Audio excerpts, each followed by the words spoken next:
La police militaire met en place des postes de contrôle dans 2 régions du nord de l'Italie après l'accroissement soudain de cas de Covid-19. À l'intérieur des cordons sanitaires, l'activité quotidienne dans les rues a été réduite. Dans la ville de Cordogno, à environ 60 km au sud de Milan, la gare est calme, à l'exception du haut-parleur dont la voix résonne sur les quais vides.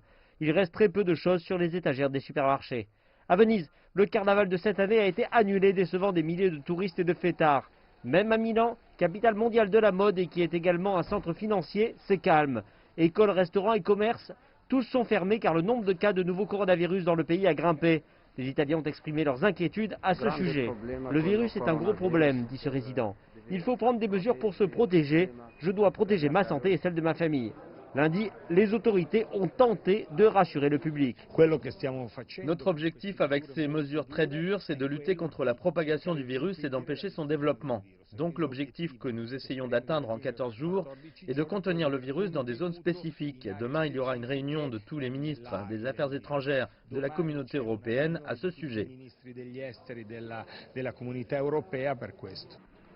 Les préoccupations se sont répandues dans l'espace Schengen. Ce train a été contrôlé dimanche à la frontière autrichienne après que 2 passagers avaient manifesté des symptômes semblables à la grippe. L'Organisation mondiale de la santé affirme que les pays européens doivent s'y préparer.